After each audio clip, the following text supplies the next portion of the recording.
Something is shifting in the unseen. A quiet line is being drawn across the world. Most will not notice it until it is too late. Right now, while cities breathe and churches gather and life continues in its familiar rhythm, something deeper is unfolding beneath the surface. A movement without sound, a separation without headlines, a change without alarms. It is not announced with thunder, yet it carries the weight of eternity. Many sense a strange tightening in the spirit, an unexplainable tension in the soul, a knowing that cannot be fully explained. Something is happening now that few can see, but many can feel. The world calls it fatigue. Heaven calls it a signal. There is a phenomenon moving invisibly through hearts, through homes, through pulpits and prayer rooms. It does not break down doors. It passes quietly through open ones. It does not shout, it whispers. It does not force, it waits. Light is being quietly separated from shadow, not by geography, not by labels, but by desire. Two people can sit in the same room, sing the same song, hear the same words, yet belong to different realms without realizing it. One heart is awake, the other is drifting. One listens with longing, the other listens with habit. And the line between them grows thinner every day. This unseen division is not measured by outward devotion, but by inward hunger. Many are surrounded by sacred language, but starving for the sacred presence. The songs remain loud, the stages remain bright, the crowds remain full, yet inside something holy is being quietly extinguished in some and fiercely rekindled in others. In one heart, the fire becomes a memory. In another, the fire becomes a necessity. Light and shadow no longer clash in public squares. They separate silently in private chambers of the soul. Across nations, across cultures, across traditions, this invisible current flows. It moves through nations that once burned with spiritual passion and through those that barely dared to whisper his name. It moves through ancient cathedrals and through hidden living rooms where whispered prayers rise like fragile incense. It touches leaders and the unknown, the trained and the broken, the confident and the trembling. Some feel restlessness without understanding why. Others feel an ache that no distraction can soothe. Still others feel nothing at all. And that is perhaps the most dangerous sign of all. Silence has become the greatest battlefield. Not the silence of peace, but the silence of neglect. In that silence, devotion cools. In that silence, urgency fades. In that silence, hearts slowly trade oil for routine. The soul becomes accustomed to dim light.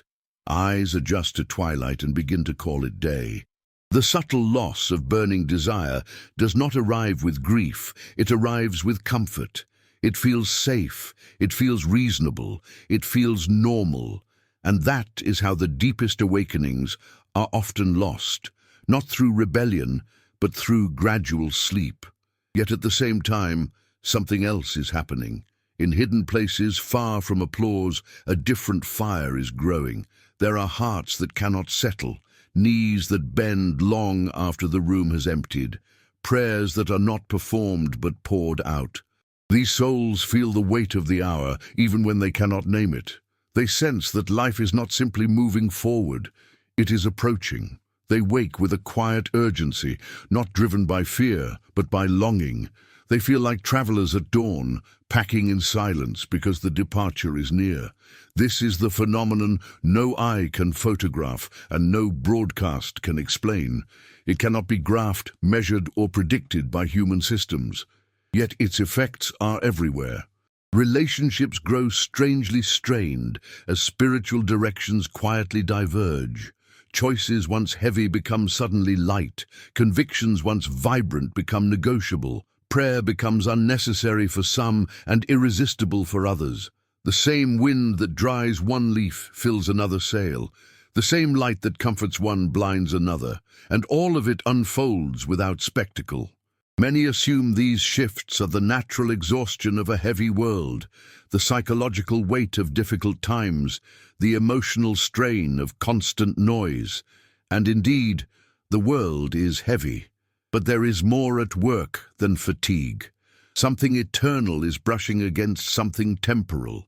Something holy is quietly testing what is genuine and what is merely familiar.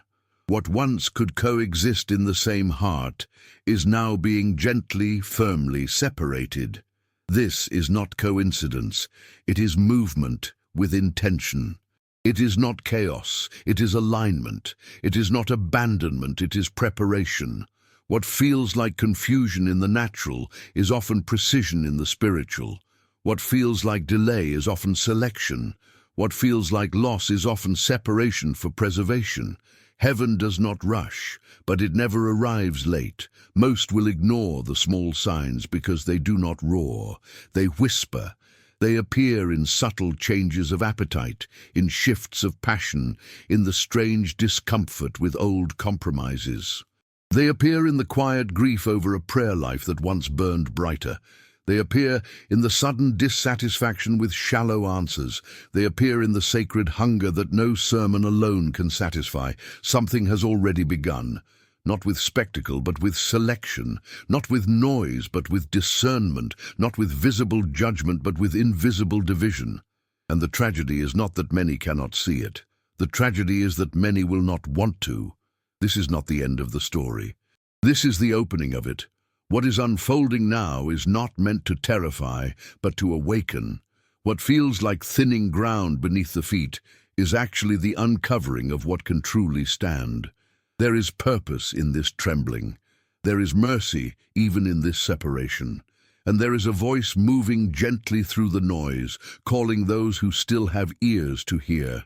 This is not coincidence. This is not random. This is the beginning of fulfillment, quietly stepping onto the stage of time. And what comes next is not a rumor, not a theory, not a distant echo. It is an ancient warning resurfacing with living breath, and it will soon become impossible to ignore. The quiet line has been drawn, and many feel it without understanding it. A vague tension lingers in the air of the soul, a sense that something sacred is being sorted in silence. Some feel restless without knowing why.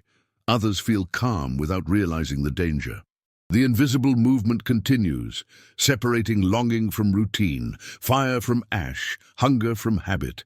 And it is into this silent shifting that a familiar voice once spoke with piercing clarity. Long before the world learned to drown truth in noise, that voice warned of days like these, not with spectacle but with simplicity, not with threats, but with sorrowful tenderness. He spoke of hearts growing heavy while lips still prayed, of lamps that still had shape but lacked oil, of servants who assumed delay meant permission. His words were not meant to satisfy curiosity about the future, but to expose the posture of the present. And now, those words feel less like ancient teaching and more like living diagnosis.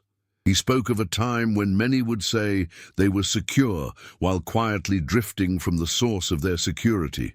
A time when outward devotion would no longer guarantee inward readiness.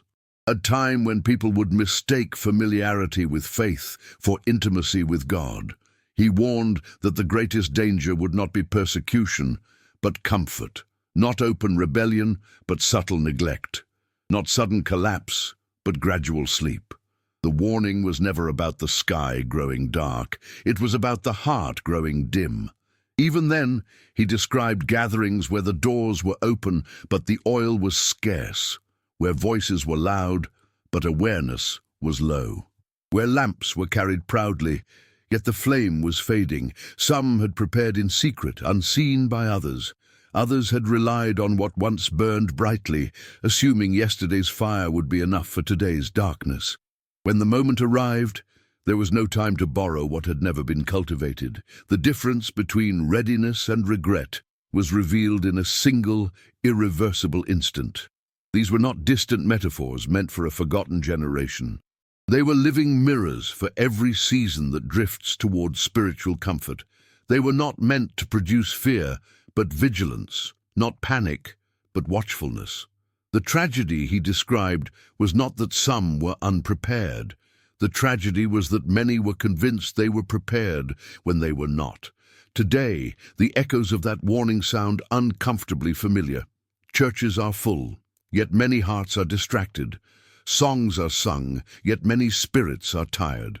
Knowledge is abundant, yet obedience grows thin. The language of faith has become common, but the intimacy of surrender has become rare. Many feel reassured because they once burned brightly, because they once chose well, because they once sacrificed deeply. Few pause to ask whether the flame is still alive now. There is a dangerous comfort in spiritual memory. It allows the soul to live on yesterday's oil while today's lamp grows dry. It replaces present dependence with past experience. It creates a false sense of security that feels almost holy. But memory cannot substitute for vigilance. Habit cannot replace hunger. Routine cannot replace relationship. He warned of a people who would say they were rich and lacking nothing, not realizing how empty they had become inside. They would measure life by outward stability, by material peace, by respectable faith, unaware that their greatest loss was invisible to human eyes.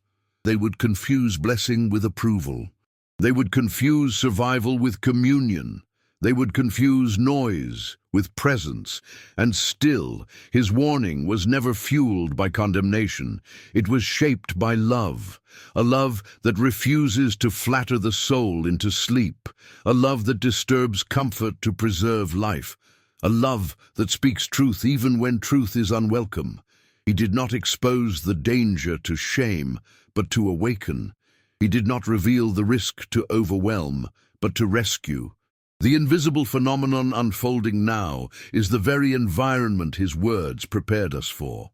A world where distraction masquerades as peace, where delay breeds complacency, where the absence of crisis is mistaken for the absence of urgency, where the heart slowly learns to live without its deepest dependency and calls that independence maturity. This is why the warning feels sharper now than ever before. Not because the world is louder, but because the soul is quieter. Not because temptation is stronger, but because watchfulness is weaker. Not because deception is new, but because discernment has grown faint. The alert was never about dates or sequences or visible signs alone. It was about posture, about attention, about whether the heart would remain awake while the world lulled itself into spiritual drowsiness. It was about whether the inner life would be guarded when the outer life felt secure. And now the alert stands before every conscience without a trumpet or a thunderclap. It rises in moments of holy discomfort. It stirs in nights when sleep will not fully come. It whispers in the tension between what once satisfied and what no longer does. It speaks through an ache that entertainment cannot numb and success cannot silence. This is the warning, not of catastrophe in the sky, but of quiet erosion in the soul. Not of sudden destruction, but of slow drift. Not of visible collapse, but of invisible surrender. And it is happening now. The same gentle voice that once warned with tears still speaks through the weight of this hour. It calls not for speculation, but for return. Not for fear, but for flame. Not for debate, but for devotion. The alert is not meant to terrify the faithful.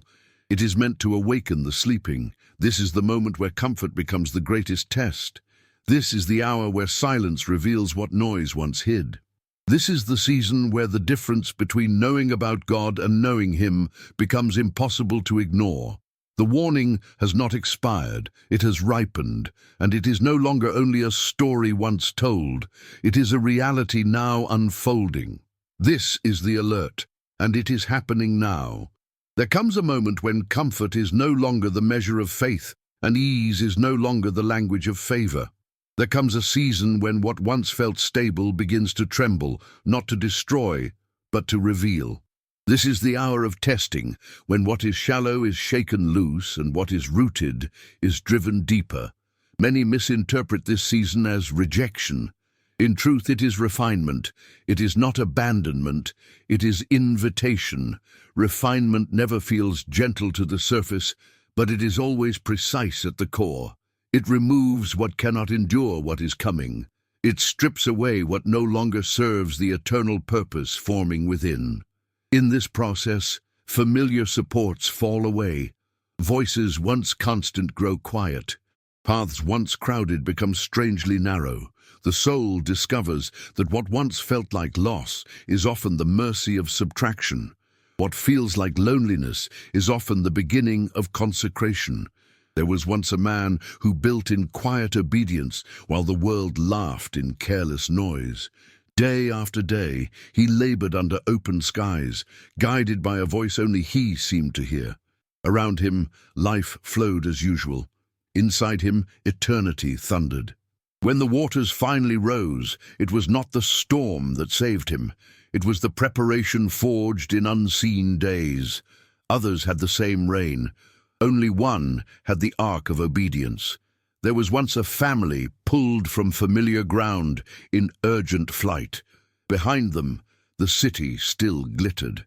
Ahead of them, uncertainty stretched like a barren road. The call was not merely to leave, but to release. Not merely to move, but to sever. One heart obeyed with trembling trust. Another looked back with divided longing. The difference between survival and loss was not distance. It was direction of the heart. Refinement always exposes what the soul truly treasures. It reveals whether faith is anchored in devotion or entangled in nostalgia. Fire does not invent what is inside, it only uncovers it. The same flame that purifies gold blackens straw.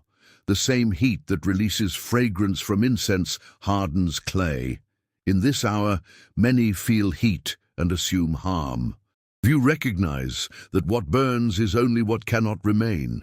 The wind has begun to move, not the wind of spectacle, but the wind of sifting. It enters quiet rooms and unsettles unexamined lives. It disrupts complacent peace. It stirs questions that convenience had buried. It exposes prayers that have become performances and devotion that has become sporadic. This wind is not sent to destroy the vessel. It is sent to remove the unforged weight that would sink it. For many, this season feels like isolation. Friends seem distant. Familiar joys lose their sweetness. Old rhythms no longer satisfy. The heart feels misunderstood, unseen, pressed inward. But isolation is often the language heaven uses when it needs the soul's full attention. Before great movements of God, there is often a lonely wilderness where identity is purified and dependence is re-established. Crowds make noise. Wilderness makes suns. The fire, too, has begun its quiet work. Not the fire of judgment, but the fire of holiness. It moves through intentions, not appearances. It touches motives, not masks. It tests why the heart seeks, why the lips speak, why the hands serve. In this fire, many discover they loved the blessing more than the voice, the platform more than the presence, the promise more than the promiser. And yet even this discovery is mercy. For what is exposed can still be healed. Then comes the silence. Not the silence of absence, but the silence of nearness, a silence that strips away the distractions faith once hid behind, a silence where the soul can no longer perform, only be. In this stillness, many feel abandoned because the noise has stopped. Yet it is in this stillness that the deepest intimacy is formed. The voice grows soft, so the heart must lean closer to hear. If you feel pressed without knowing why, sifted without being accused, quieted without being forgotten, do not assume you are being pushed away. You may be being drawn inward. If familiar comforts are losing their grip and old certainties feel strangely fragile, do not rush to escape the process. What is being removed cannot sustain what is coming. What is being refined is being prepared to endure it. This is not punishment for the faithful. This is preparation for the entrusted. This is not rejection of the weak. This is strengthening of the willing. The fire does not come to destroy the vessel. It comes to make it fit for sacred weight. Hold steady. Do not interpret resistance as abandonment. Do not interpret pressure as punishment. There is a work unfolding beneath the surface that applause would only interrupt. There is a calling being clarified that noise would only distort. There is a consecration being formed that comfort would only dilute. Remain. Resist the urge to numb what is meant to awaken you. Resist the temptation to escape what is meant to shape you. What feels like the narrowing of life is often the widening of eternity within the soul. The refining is not the end of the journey. It is the threshold. What comes next will require eyes that are clear, hearts that are clean, and devotion that has been tested in fire and found alive. There is always a counterfeit waiting near the authentic, a soft imitation that feels close enough to deceive the weary heart. The final test rarely comes dressed in open darkness. It comes wrapped in comfort. It sounds reasonable. It feels familiar. It even borrows the language of faith. This is the danger of the last deception. It does not attack devotion with hostility. It lulls it with reassurance. The greatest lullaby of the soul is not rebellion. It is ease. It whispers that there is still time. It teaches the heart to delay what was meant to be urgent. It persuades the mind that vigilance can be postponed without consequence. It replaces the ache for holiness with the illusion of balance. It assures the spirit that a little compromise will not matter. And slowly, almost imperceptibly, watchfulness becomes weariness.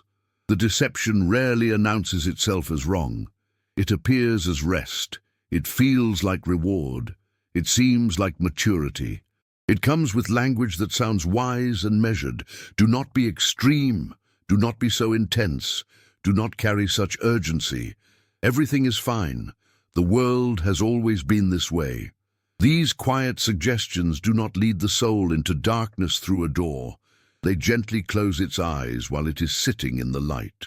There was once a woman who followed deliverance out of a burning city, yet carried her heart behind her.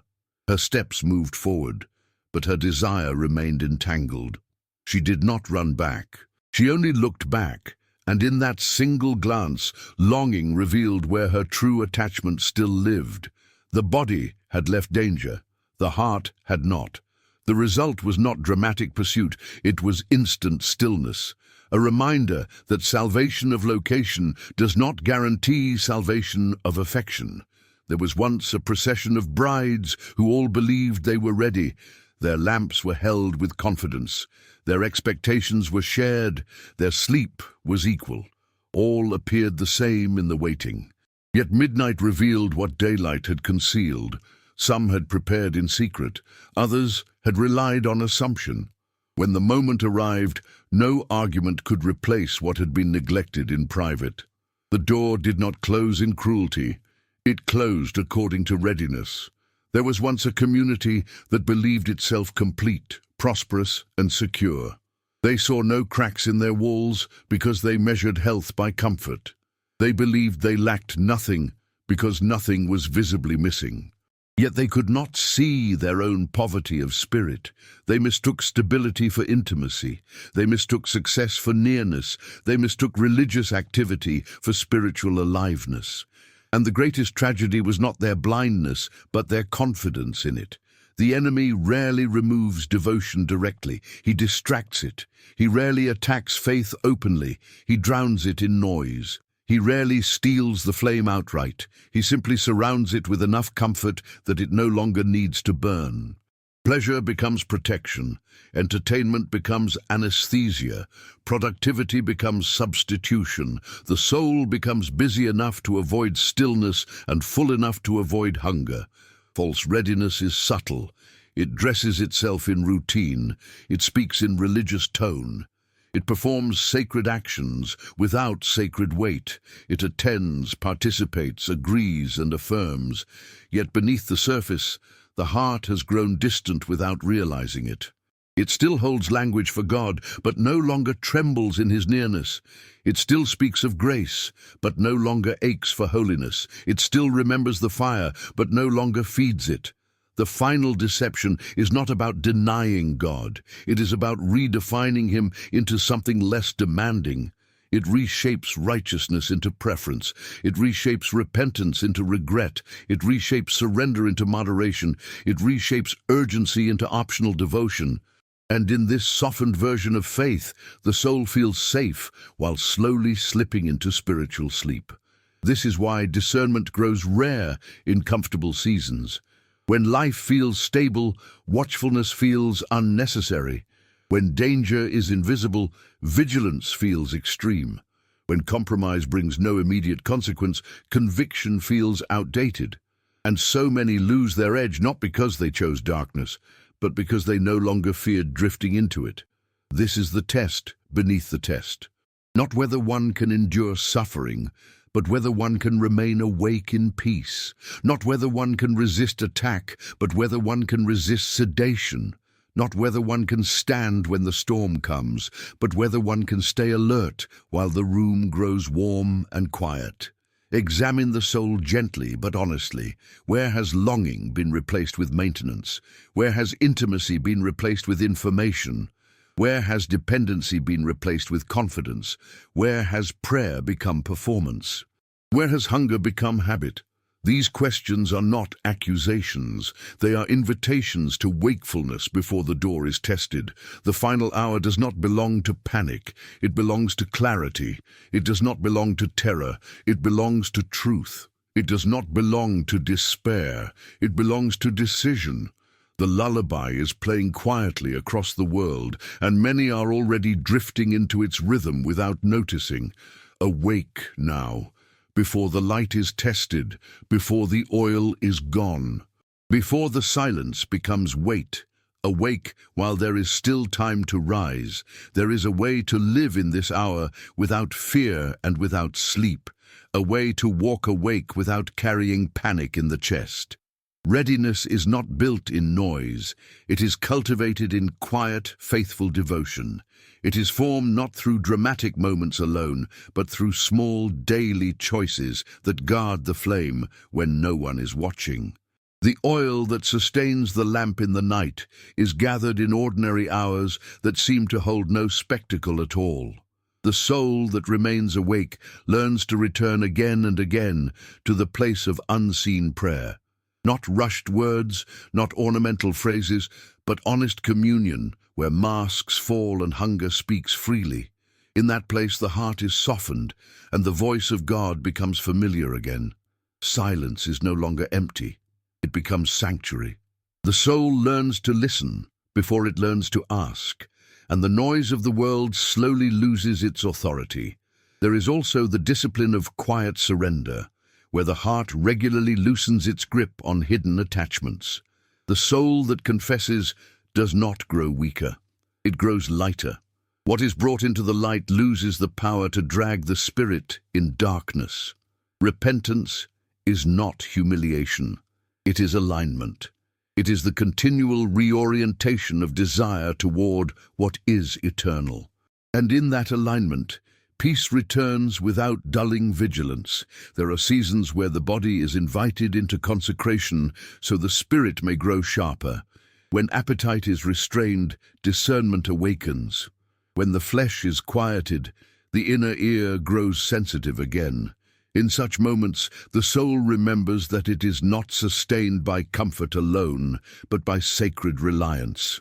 The harmonies of heaven grow clearer when the static of excess is reduced.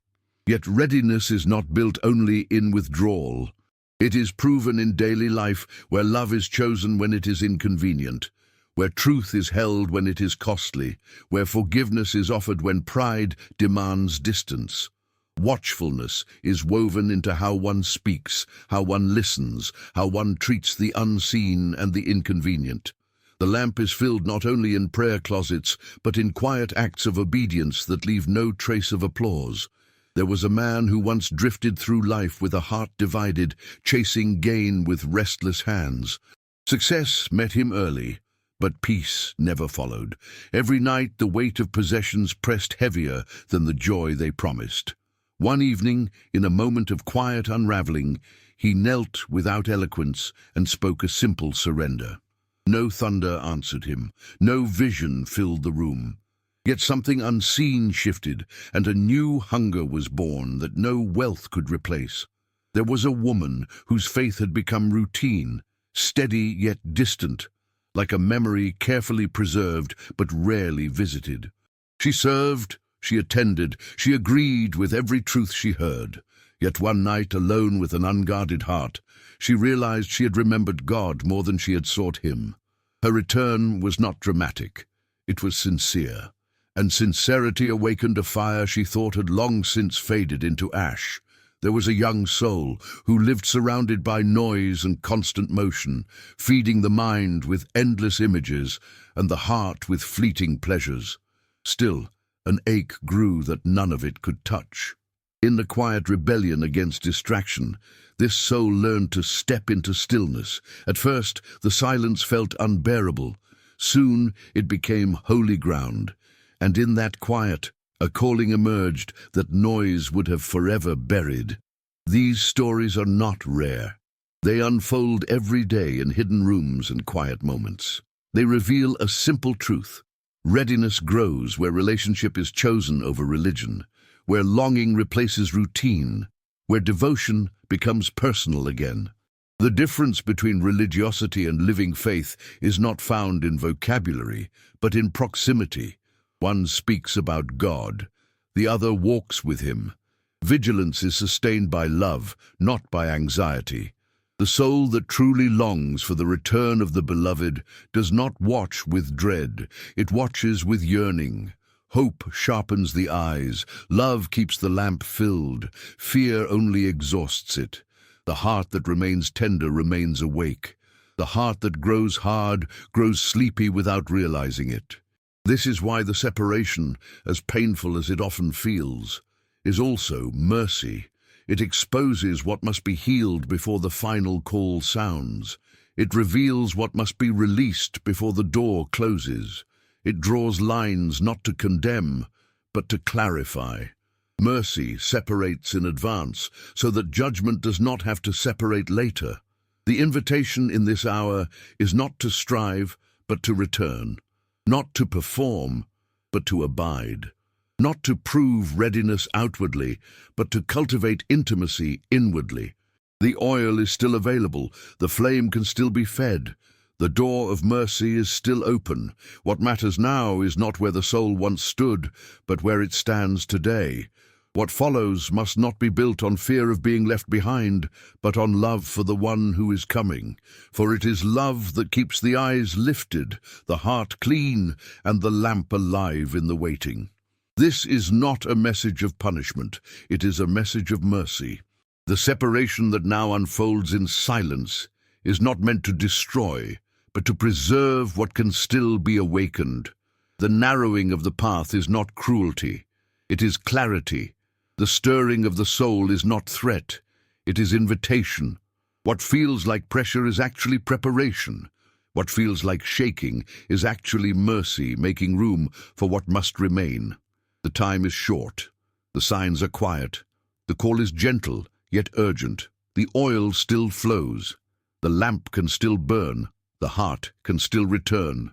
Nothing has been taken that cannot be restored through surrender. Nothing has grown cold that cannot be warmed by repentance. Nothing has drifted too far that cannot be drawn back by genuine desire. Not everyone who waits is awake. Not everyone who believes is ready. But everyone who turns again with a sincere heart is received. The door of grace does not close without warning. It narrows so the soul will notice. It tightens so the heart will choose. It calls quietly, so only those who truly listen will rise. The hour does not belong to panic. It belongs to precision. Every quiet conviction, every nudge of the conscience, every restless moment that refuses false comfort is a gift. These are not disturbances, they are mercies.